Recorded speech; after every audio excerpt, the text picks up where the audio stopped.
जो हम कहते हैं धर्म का उत्थान हो और अधर्म का नाश हो, उसके बाद हम कहते हैं कि इस्लाम एक धर्म है।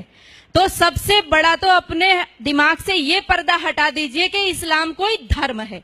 ये बिल्कुल शुद्ध एक राजनैतिक आंदोलन है जो कि अरब से चला है और पूरे उसमें घूम रहा है। वो राजनीतिक सत्ता को प्राप्त करने के लिए कुछ भी कर सकते हैं। दूसरी बात मैं आपको ये कहना चाहती हूँ, देखिए हर मुसलमान जो है अपने आप को आदर्श मानता है कि मोहम्मद को, वो अपने आगे मोहम्मद लिखता भी है, तो वो मोहम्मद जैसा बनना चाहता है। मैं आपसे बस ये विनती करती हूँ कि आप एक बार मोहम्मद का चरित्र जरूर पढ़ें। जैसे हम रामायण को पढ़ाने के लिए कहते हैं ना, वैसे आप सबसे विनती है कुरान को पढ़िए और मोहम्मद के चरित्र को पढ़िए। ये पढ़ना बहुत जरूरी हो गया है। राम को पढ़िए और उसको पढ़िए। लोगों को प्रेरणा कीजिए कि कुरान जरूर पढ़ें। अपने बच्चों को अरबी सिखाइए। उनके लेटर, मैं नजीबाबाद से आ रही हूँ, लगातार अरबी में लिखा हुआ है, समझ ही नहीं आता क्या लिखा हुआ है, क्या इसमें पढ़ाया जा रहा है। जिस देश में 3 लाख से ज्यादा मदरसे चल रहे हो, जिस देश में 2 लाख से ज्यादा मस्जिदें विद्यमान हो, उनमें तैयारी क्या हो रही है। दिन रात बोल रहे ला इलाहा इल्लल्लाह, 5 बार बोलते हैं, 5 बार नमाज पढ़ी जाती है और शुरुआत इसी से करते हैं कि कोई नहीं है, ला माने नहीं है कोई भी अल्लाह के जैसा, और मोहम्मदुर रसूलुल्लाह अर्थात मोहम्मद ही उस अल्लाह का रसूल है। इन 2 के अलावा और किसी को हम पूजेंगे नहीं, मानेंगे नहीं। अब ये बता दो, जिस व्यक्ति को 5 बार लगातार यही बताया जा रहा हो, दिन में 5 बार जब बताया जाता हो, तो उसकी मेंटलिटी क्या बनेगी। वो सीधे आपके ऊपर तलवार लेकर के खड़ा होगा। और ये केवल, ये तो अजान है, नमाज अलग होती है, ये अजान है। आओ आओ, अपनी नींद को छोड़ करके आओ, बैठो यहाँ। उसके बाद एक मौलवी बोलता है, एक मौलवी के इशारे पर सब झुकते हैं, खड़े होते हैं। उसके बाद वो वहां पर आयतों का पाठ होता है, और आयतें हम क्या समझते हैं, जैसे हम मंदिर में घंटा बजाए आते हैं, वैसे उनकी नमाजें चल रही हैं।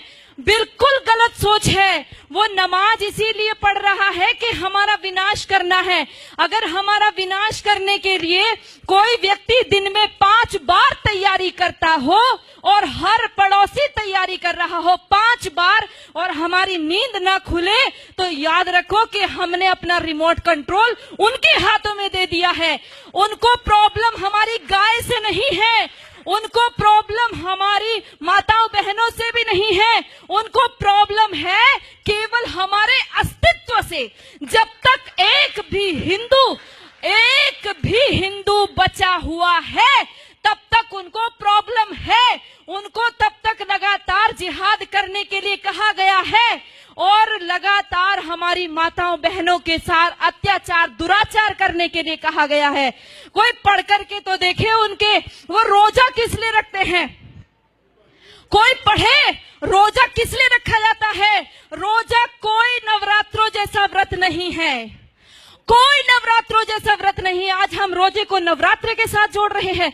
हम नवरात्रों में अपनी माँ दुर्गा की कल्पना करते हैं, उसको जीवन में उतारने की कोशिश करते हैं।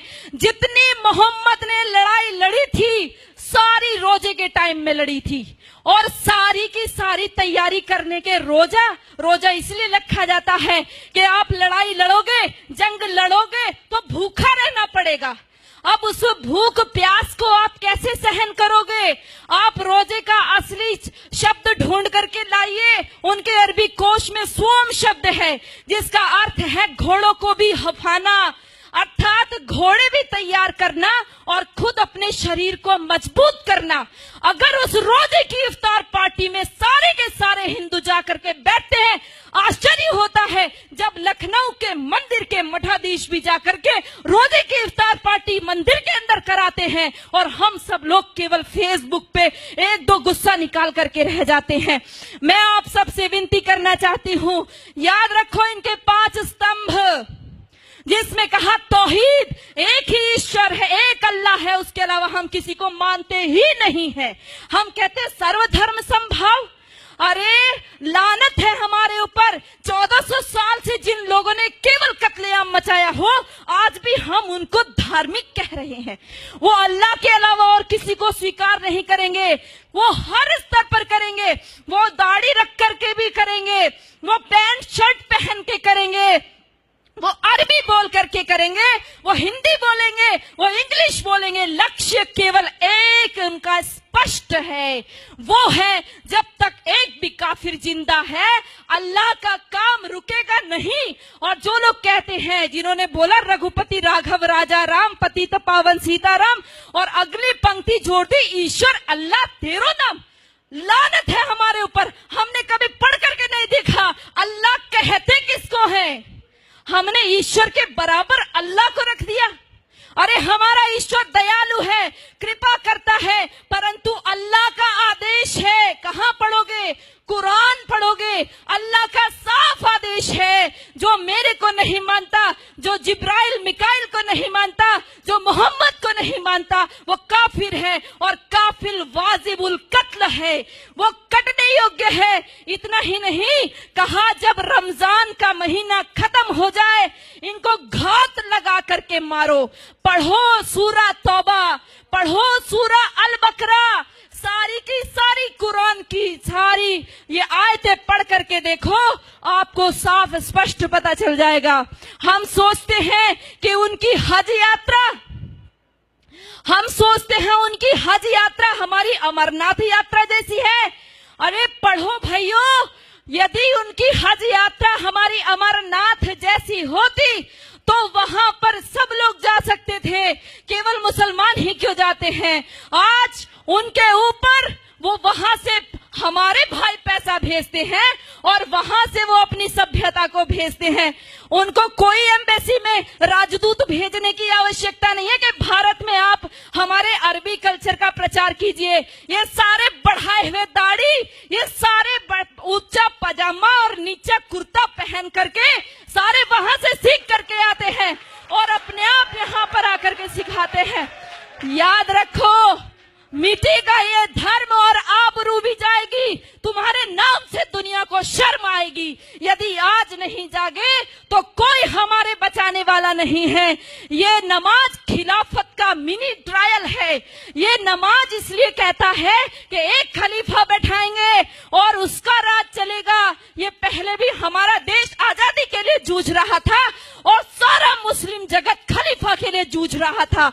इतिहास पढ़ करके देखो, मालाबार में जो युद्ध हुआ, हमारे लोग जो मारे गए वहां की महिलाओं के साथ, क्योंकि खिलाफत आंदोलन फेल हो गया। टर्की में खलीफा था, उसकी खलीफाई चली गई, खलीफा छोड़ करके इंग्लैंड भाग गया। वहां से इनको गुस्सा आया, आक्रोश हमारे हिंदू माताओं बहनों के ऊपर निकाला। वो जो लेडी रीडिंग को पत्र लिखा था हमारी हिंदू महिलाओं ने, कभी पढ़कर देखो, उन्होंने लिखा हमारी कितनी दुर्दशा हुई है। हमारे सामने हमारे बच्चों को, दूध मुहे बच्चों को भाले की नोक पर उछाल करके ऊपर टांग दिया गया। हमारी बेटियों माताओं के साथ में बलात्कार हुए। एक एक माता का बलात्कार करने के लिए 10-10 जिहादी थे और वो 10-10 जिहादी के बीच में फंसी हुई महिला ये सोच रही थी किसके लिए दुख मनाऊं, अपने बेटे के लिए या मेरे शरीर के लिए, किसके लिए रोएंगे। दर्द को भी दर्द आएगा, वो ऐसी भयंकर स्थिति है। और ये केवल एक आकस्मिक घटनाएं नहीं है, ये सब ऊपर से सिखाया हुआ है। भाइयों, आप सब लोग जो फेसबुक पे इसको रिकॉर्ड कर रहे हैं या अपने मोबाइल में रिकॉर्ड कर रहे हैं, ये मोबाइल में रिकॉर्ड करने की चीज नहीं है, दिल में रिकॉर्ड कीजिए। इसको अपनी बहनों को, माताओं, बेटियों, बच्चों को बताइए। नीति कृष्ण कहता है, नीति का अवलंब ले पहचान शत्रु प्रहार को। कृष्ण का आदेश सुन गुंजा दे गांडीव की टंकार को। ऐ पार्थ चादर तान कर सोता रहेगा कब तलक, तू उठ जरा निज शौर्य का परिचय करा संसार को। तो उठ जरा निज शौर्य का परिचय करा। धन्यवाद।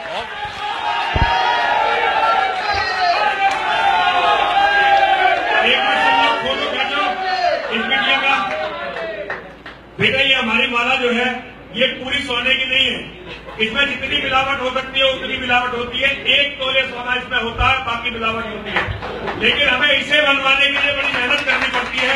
और यतीमा चेतनानंद सरस्वती जो तुम्हें अपने हाथ से दे रही है ना, तुम जैसी बेटी जिस माँ ने पैदा की है ये उसका सौभाग्य है। पिता ने तुम्हें जन्म दिया है ये उसका सौभाग्य है। तुम्हारी जैसी बेटी होना ये किसी भी व्यक्ति के लिए इससे बड़ा सौभाग्य नहीं हो सकता।